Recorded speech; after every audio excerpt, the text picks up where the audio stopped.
কেন গরিব থাকে জানেন? মানুষ আসলে গরিব থাকে তার নিজের কিছু কারণের জন্য বা কিছু সিস্টেমের কারণে। তো আজকের এই ভিডিওতে মানুষ কেন গরিব থাকে এ বিষয়ে কিছু কথা বলবো, যেগুলো ভিডিওটি টানাটানি না করে সম্পূর্ণ দেখুন, আপনাদের কোনো না কোনো উপকারে আসতে পারে। শিক্ষার অভাবে মানুষ দারিদ্রতা থেকে উঠতে পারে না। বিদ্যা একটি শক্তি যা ব্যক্তিকে স্বেচ্ছায় উন্নত ও প্রগতিশীল করতে সাহায্য করে। শিক্ষার অভাব গরিব ব্যক্তির জীবনে মান, আয় বৃদ্ধি করার কম্পিউটারি অক্ষমতা সৃষ্টি করতে পারে, কারণ তার মধ্যে শিক্ষা না থাকলে কোনো সাধারণ জ্ঞান খুব একটা বেশি থাকে না, যার কারণে সে কোনো কিছু চিন্তা করতে পারে না। এটি একটি বড় কারণ। তাছাড়া উদ্যোগেরও কিছু অভাব রয়েছে।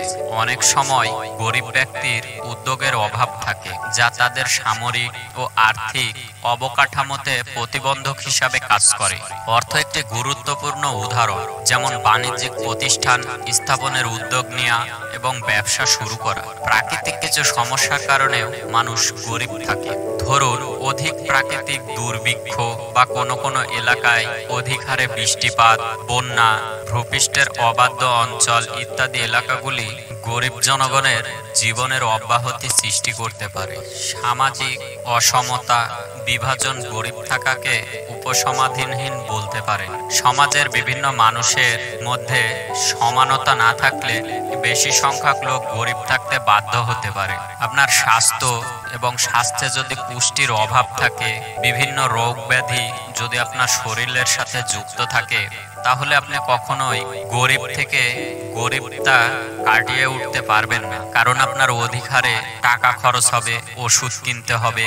এই কারণে তারা কঠিন শারীরিক শ্রম করতেও পারে না এবং কার্যক্রমে অবদান রাখতে পারে না।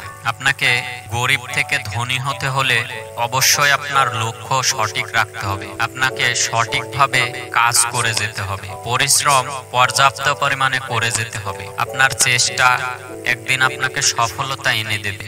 আপনি প্রয়োজন ছাড়া যদি অতিরিক্ত টাকা খরচ করেন, তাহলে একসময় আপনি ধনী হতে পারবেন না। আপনার যেটা প্রয়োজন সেটাই কিনুন আর টাকা জমানোর অভ্যেস তৈরি করুন। টাকা জমানো সবাই বলে খুব সহজ কাজ, কিন্তু আপনি আজ পর্যন্ত ভেবে দেখেছেন কি আপনি কয় টাকা জমিয়েছেন? দেখবেন যে কিছুই নয়। যে টাকা জমিয়েছেন পরবর্তীতে কোনো সমস্যা বা যে কোনো কারণে সেগুলো খরচ করে ফেলেছেন।